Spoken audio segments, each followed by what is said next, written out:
All right, y'all. We're about to get into this story.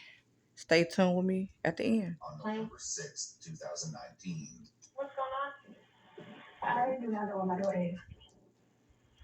Apparently, it's a girl looking for her daughter. No. Where was she last seen? She was here with me. What was she wearing?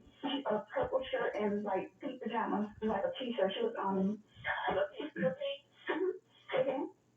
Stay on the line. We just see her where she could have gone. No. Have you checked? Like she just came home. I just picked her up on Halloween night. She was with my mom in Alabama. Okay, have you checked the house? Yes. Did she have a favorite hiding spot in the house? Like under the bed? I checked under there. Let's check again. Go to her bedroom. Let's check her closet. Nobody else in the house has seen her? No, it's just me and her. Are you in her room? Check under her bed again. This entire interaction was odd, but thankfully, officers soon arrived on scene and were able to begin trying to piece together what exactly was going on. You call, man? Alright. Okay. Is this your address here? Alright. It's all set.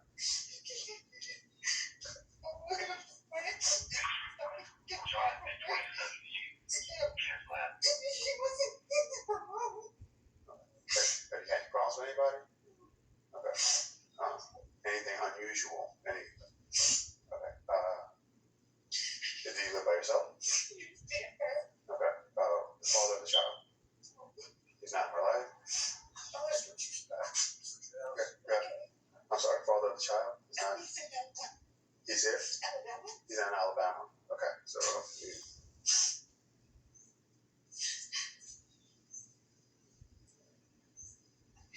any problems with anyone else as far as any custody dispute between you and him? No? Okay. Alright. Has she done this before as far as anything like try to leave or get out or mess with locks or anything like that? Okay. Show me which door was locked real quick. Oh, unlocked. Was the back door? Okay.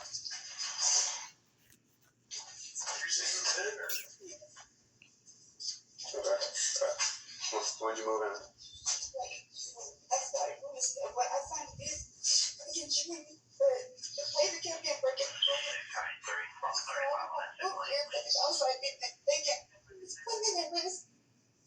Okay, when did you actually move in? In June or? Okay.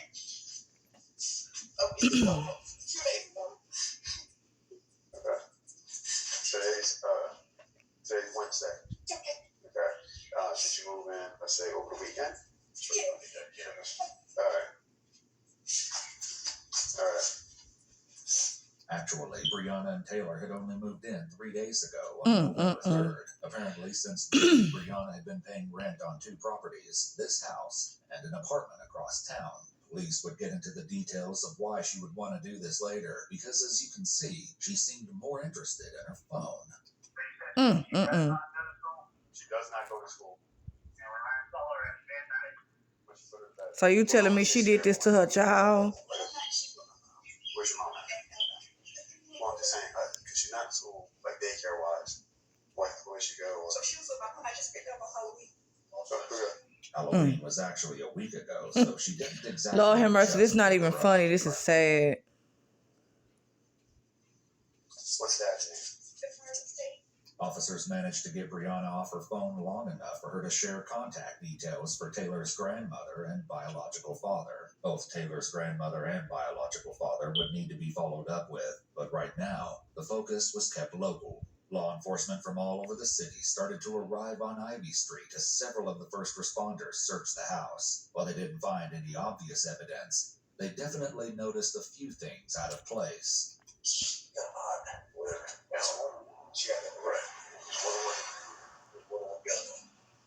But the guns were out? Yes. Well, you see right now, there's guns out. Okay. Shotgun out, pistol out, and there's an empty holster on the kitchen area.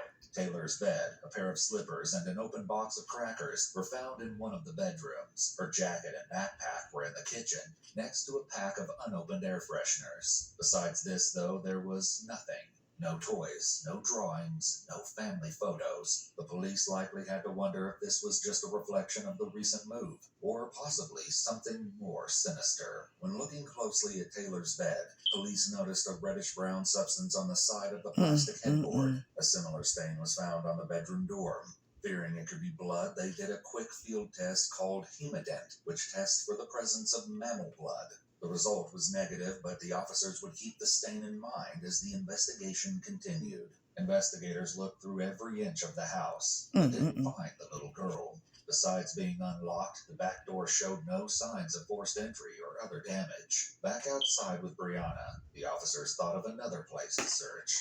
Is this your vehicle? Can you open it up for me? Does she have a favorite toy or anything like that? Does she always takes with her? Mr. Bear? There were more signs of the little girl in the car than inside the house, including a pink unicorn in the back seat. Something about the car, though, made the officer pause.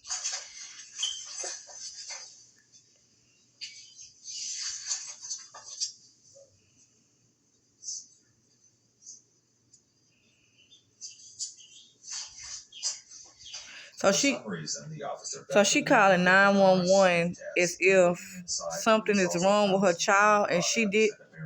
You know what? Covered in plant matter. They also might have noticed that while the body of the car was cluttered, the trunk was almost perfectly tidy. Unfortunately, the police wouldn't know the significance of this until a more in-depth search of the car was conducted.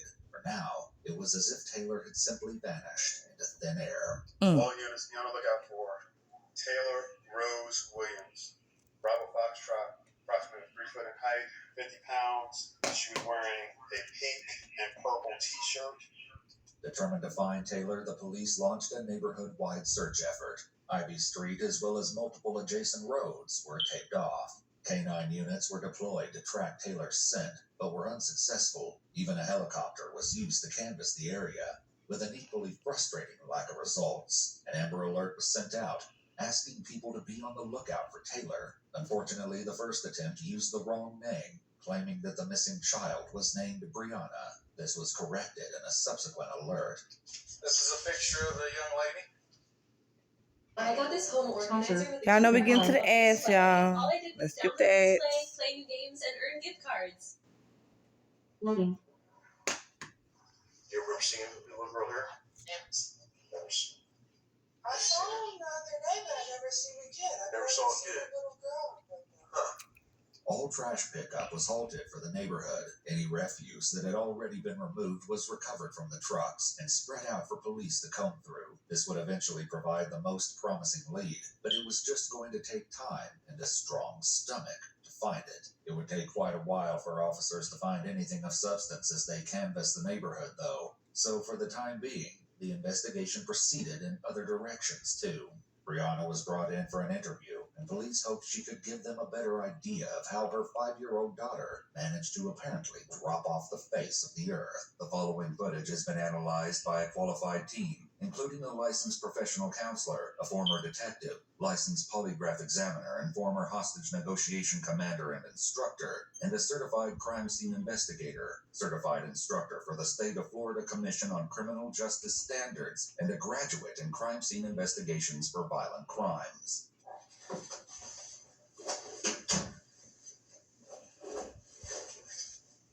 Almost immediately, it looks like she gets comfortable, as if she's ready for a nap. Her daughter has been missing for hours, yet she doesn't appear panicked. Frequently, when a child is missing, a lot of officers' efforts have to go towards calming a parent down.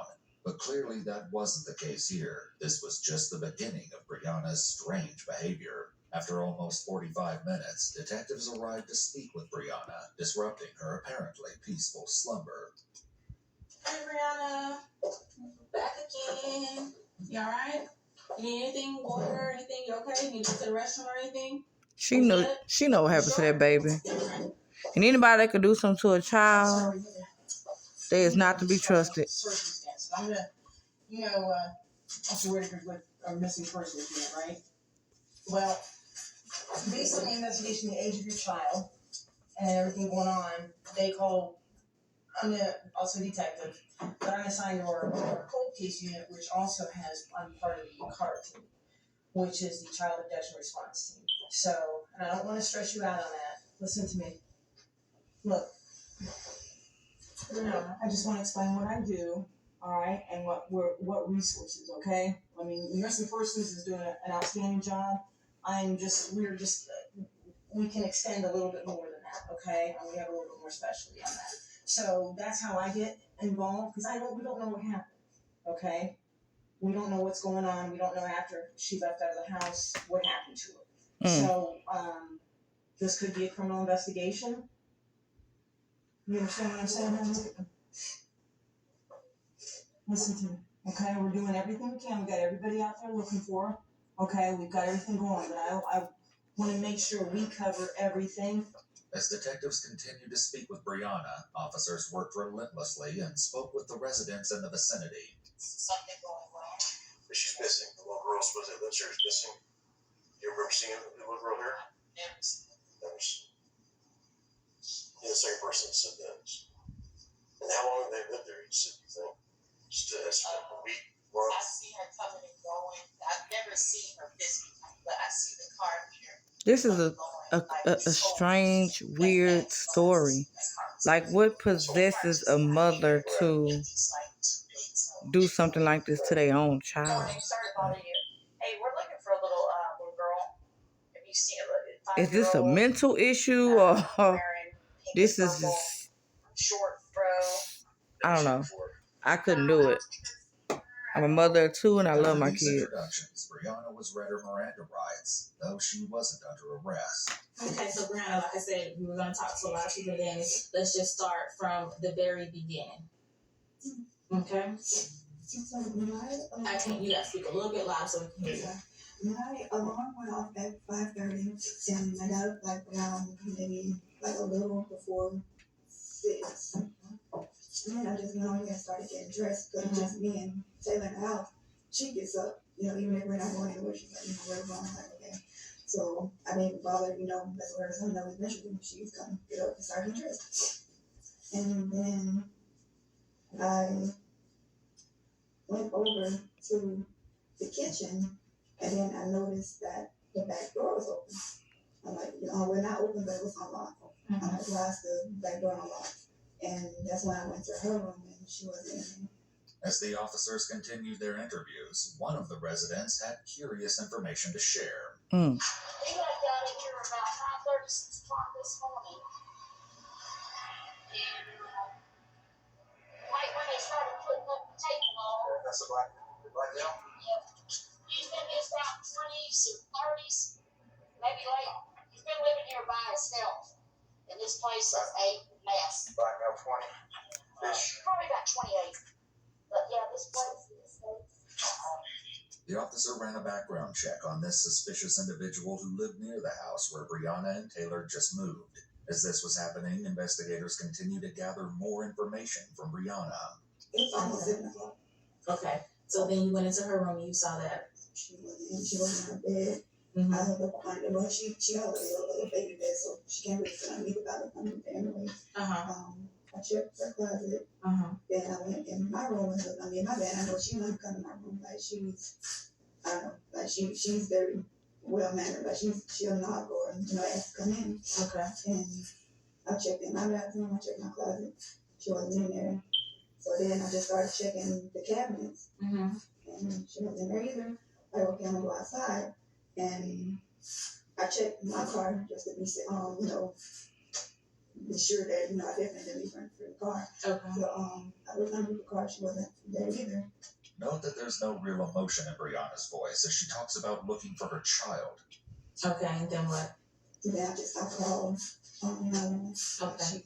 I can't find her. I can't say how she feels because I'm not her, but this is unreal. This is unreal. Brianna said that Taylor put herself to bed around midnight. While this wasn't impossible, the late hour and Taylor's alleged independence likely struck investigators as unusual given her age. However, this was nothing compared to the strange turn Brianna's story took next. Oh. Did you check on her prior to you going to sleep? No. Okay, so you assumed that she was asleep? Okay. Did you hear any noise coming from her room or anything like that? Not from her room, but there was I can't explain it. Like they're like when you're dragging something or you moving something, like, but it was coming from upstairs. And either way, like I just grab my gun and walk around to make sure okay, there's nobody in here. It's coming from upstairs of the house that you're in. And there are no stairs. That's the part that I didn't understand, but it definitely sounded like it was coming from the roof. Okay. Did you wake up hearing this noise? Yes, like the little whatever noise it was. It sounded like it changes. Like sometimes I can hear it like near where I sleep. Sometimes it's like back towards the kitchen area. Okay. It sounded like dragging noise? Yes, it's like somebody's moving something or walking. So you said you grabbed your gun. So you have your gun? I grabbed my gun and Did you check the house? yes, I walk around the open spaces that I know people can come in. Did you go outside and check? Okay, so you just checked around the house? Did you go in your daughter's room at that time and look at in? Okay. Brianna said that she didn't see anything amiss when she searched the house, and that all the doors were still locked. Still, if she was alarmed enough to arm herself before walking through the house, it makes no sense that she wouldn't take a few seconds to check on her sleeping child. Some of the officers and residents shared a similar sentiment. I hope they exhausted the parental angle. You know what I'm saying? Knocking on every door we can. What kind? Okay, now she was missing since midnight. Yeah, purple PJs on. The back door is probably open. Why not go check on the child? My son and grandson stay with us, and my son is 36. As a habit, I go back past the room to make sure he's still breathing. Thank you. Right. Specs makes a point. Now y'all know we do the ads. We gotta get them out the way. Whether it's a new red or pie. So, if you heard the noise, why did you say you didn't go into her room? Cause I had a gun, I didn't want to go up in there. Then she got bars on her window, so I just like you can't get in there. You said you don't like guns around her, but are they laid out like that? So she's Not normal. Like when She just don't make sense, and I just wish they take her ass to jail. I hate to be blunt like Left the that. matter alone for the time being and switched to a different topic. Once again, though, the conversation didn't go as they were likely expecting. What do you think happened this morning? Where do you think she's at? What she do to the baby? Cause she won't leave. And I don't even know, like, did they find us there? But she won't go anywhere that's what? this little two that's Mr. There. The Mr. Bear angle was potentially helpful, as it was something the searchers could keep a lookout for. By this point, police were likely realizing that something was seriously wrong. What that was exactly remained to be seen. Where were you staying prior to this address? The Southside address. And how long did you live at the Southside address? We were there for like a year and a half. Okay. And why were you in that? Because I wanted to move to a different area. Like I always do this. I did this in Virginia. Like I live in Norfolk and like a year later I moved to Virginia. Okay. Just out of habit, I just like to move. So when was your lease up at the Southside address? In May. So your lease was up in May, but you were still living there? Yes, it was up. It went to month to month because I was supposed to put in a notice. They wanted a 60-day notice, and I kept forgetting to put it in. Brianna also said that as she was preparing to move to the house on Ivy Street, a large problem with the residents became evident. But I was actually like trying to prepare to move out, and I went back like around the 4th of July. To like I put it to the Ivy base. And that's when I saw like the back door was open and like somebody had moved the refrigerator outside. So I called the property manager because I thought maybe he was like renovating something, he didn't tell me. But it was like no. So he went ahead and changed the locks. So for 6 months you had 2 residents. Yes. What 3 days ago made you need to move urgently if you were there if you had both places for 6 months? That was the day that I actually was like able to find movers. Because that was the whole issue. I was like, I mean, which country am I going to go for? I was asking around, like, just ask me for work. But you found someone from Craigslist, right? Yes. Which you say you do everything from Craigslist. A lot of things. So why hadn't you done that 6 months ago? Never crossed my mind. Police would come to find that many things concerning the investigation didn't seem to cross her mind. What they would find when they searched her other residence too would leave them shocked. So on Sunday, you get a hold of movers. Yes. Okay.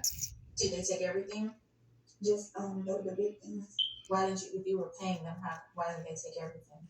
Because it was last minute. Like, I hadn't packed everything, like clothes and stuff. Most of the clothes. Oh yeah, this is. So what was the urgency? Why couldn't you wait to find a mover once you had everything packed up and ready to go so that you can move everything in one go round? I didn't think about that. We're gonna call the movers. We're gonna call your mom, and we're gonna verify some information. Okay. You know where this is gonna lead to? Okay. So the movers, it was pretty abrupt. You needed to be out of that house that day, Sunday, according to the conversation that one of my partners had with the detective, with the movers.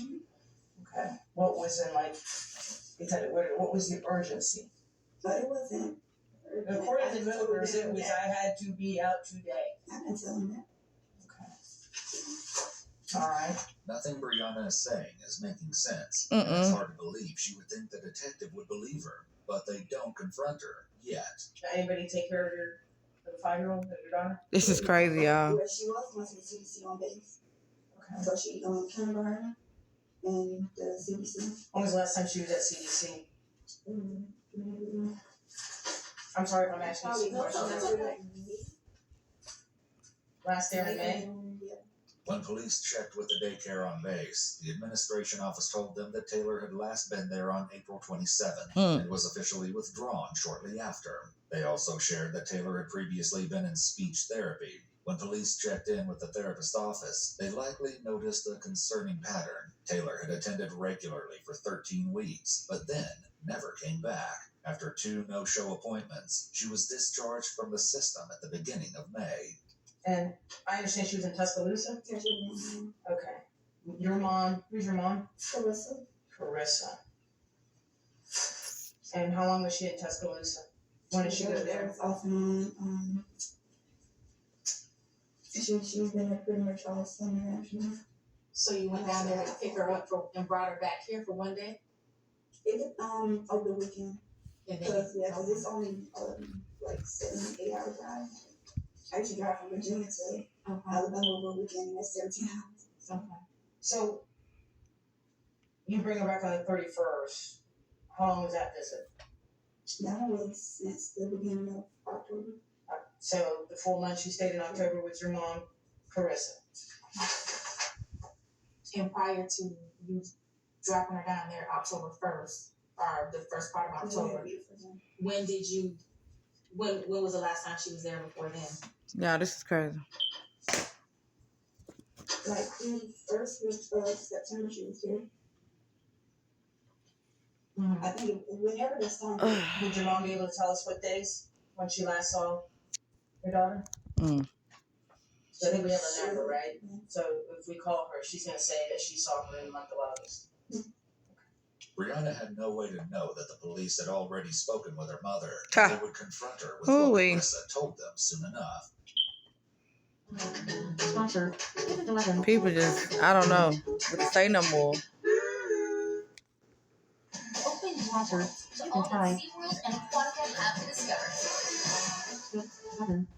Okay, so when she was here with you, during the weeks or weekend, and you had to work, who was watching her? Oh, no, like when she was here, like those days that I'm off. So no one is watching her besides me. So since you've gotten back on the 31st, you have not been to work? No, I'm still on leave. Yeah, I'm leaving until this morning. How long have you been on leave?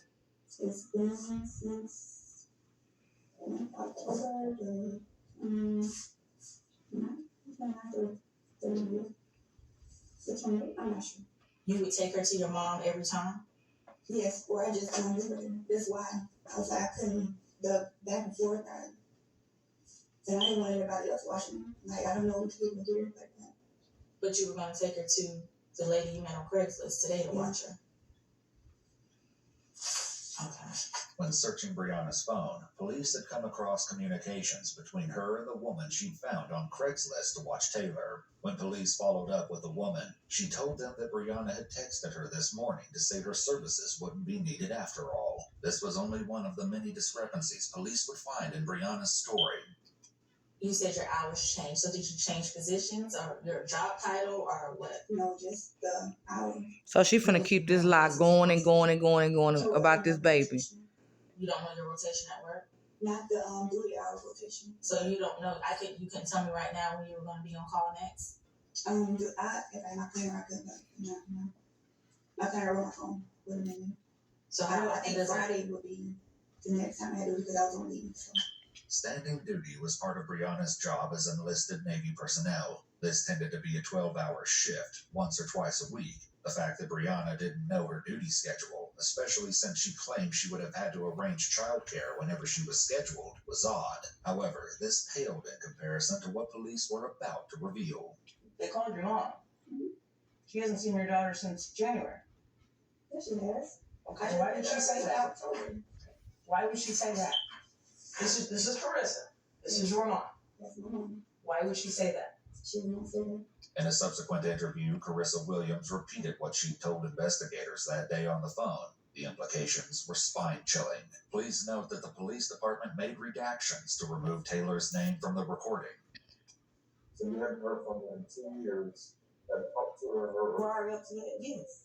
So out of the blue in 2 years, she called you. No. Don't tell me how. It's hard to imagine anything more personal than a missing grandchild, but Carissa still seemed reluctant to go into detail about what she knew. I want you to understand the severity of what you're doing. And what, with me wanting you to understand the severity of what's going on is, I don't care about anybody's personal life. We are going to find you. And whatever happens, whatever gets in the way between us, fine, we're going to deal with it. That's not a threat. That's a promise. Have you had any conversation with her about telling her commanding officer anything as far as you, if he calls you, that she was coming to get? That's the part that I did. That she did. This was just last week. Tell me about that. Now she did call whatever day that I want to say it was Halloween. I want to say it was actually the day of Halloween. So last Thursday, 31st. Yes. She told me that if he called to tell him that she was down to pick from me for Halloween. Mind you, I haven't seen it in 2 years. So I'm thinking like, well, okay, she just met this new guy. Maybe she, took a little time. She know what happened to that baby. She know that baby. She did something to that baby. Or she knows somebody who did something to the baby. I don't like lies when it comes to kids. I don't play by my kids. That can get you hurt.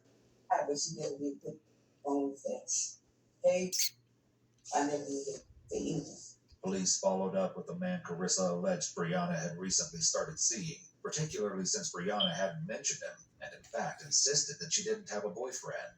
However, he didn't have much information to share. He was only vaguely aware that Brianna had a daughter, and assumed that the little girl had been staying with her father when he and Brianna were together. When police checked with Taylor's father, Maurice, he hadn't seen the little girl lately either. All he could tell them was that the last time he did see her, at the funeral for Brianna's grandmother, he didn't think she was being fed enough, as she was very small. He added that he had a difficult time checking up on Taylor after that, though, as Brianna changed her phone number frequently. Maurice provided investigators with a DNA sample and said he was willing to assist in any way that he could. Back with Brianna's mother, Carissa told police that she previously watched Taylor for extended periods of time, but that ended when Brianna enrolled her in daycare on the naval base. The last time she'd seen the little girl in person was also at the funeral for Brianna's grandmother. Police weren't ready to believe Carissa just yet, however, due to some interesting evidence recovered from Brianna's phone.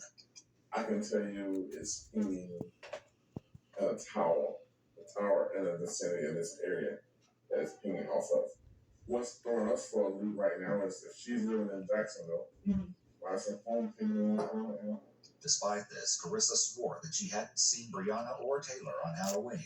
Police were still working on downloading the data from the GPS in Brianna's car to determine an exact route, so soon enough, they would know for sure who was telling the truth. The search of Brianna's phone turned up something else concerning, too. Police found a text message conversation in which Brianna had told a former co-worker in Virginia that Taylor had become a nightmare, as she was, according to her, stealing food and misbehaving. In Alabama, Carissa was so adamant of her innocence that she got Brianna's father, Wayne, on the phone to join the discussion and brainstorm what might be going on. I don't understand why she would even lie and say that she was picked. Man, she lied to me. I never been in trouble in my life. She is lying. She's trying to cover up something. Not sure what it is. She is lying. You have no idea what she's trying to cover up, though. I have no idea what she's trying to cover up. That's the one thing I don't know. Someone was lying, but whether it was Brianna or Carissa was yet to be determined, as was the exact reason of why. Investigators would follow up on the Alabama lead, but as promised, also caught up with the movers Brianna had hired on Craigslist. They had nothing reassuring to say either. They never saw your daughter. They never saw you put her in the car. They never saw her at the other house. They never saw her. Why is that? I didn't want them to see her. Why not? Because I don't know them like that. Well, I mean, you're not introducing each other, but how did you leave her at the house on Southside? Oh, now she getting aggravated, y'all, because she knows what's wrong. She knows wrong. She know what happened to that damn baby. And why? You know what? It's just some cold-blooded people in the world. And you got to keep yourself from around them and keep your kids from around them. Well, where was your daughter? She was with me. She wasn't with you. She's steady lying. I mean, she's trying to keep that lie going. It makes no sense. Water running, and you said that she was in there, but they never saw her. Lock her ass up. Was true. It seemed like Taylor hadn't been at either of Brianna's residences. Carissa said she hadn't seen the girl in 2 years, and the child care records on the Navy base showed that Taylor's attendance became spotty throughout the month of April, and she was officially withdrawn back in May, around 6 months before she was reported missing. A new horrifying question was quickly coming to the forefront of the investigation. When was the last time anyone besides Brianna had seen Taylor? Shockingly, the little girl's mother wasn't inclined to help answer this question. She know. That's a damn shame. You just got a package. Give a gift card at None of the ads. All I did was download Misplay, play new games, They and earn gift stay cards. in the way. I don't guess. Yes, I am done because you're lying to me now. So How am I lying to you? I'm not lying you to just you. said that my mom. I literally picked my mom. I mean, not my mom. I'm just telling you what my partner said. And I'd like to explain to you, but I don't know where to get that from because I literally went down there. Do you want to talk to Halloween night? you want to talk to the detectives I spoke with, and then you can get that? Find out what the information they gave? I'm done with this because I don't know where this is going, but no, you're no. Like it's the second time this has happened. Like some other lady was like saying stuff that I didn't even say. Like she was twisting my words. Like Brianna has no idea that her odd behavior was quickly becoming the least of the police's concern as they were searching her apartment at that very moment. Just like they'd done at Ivy Street, police canvassed the area and talked to Brianna's neighbors. Disturbingly, very few of them recalled ever seeing a little girl. One man who did, named Carlos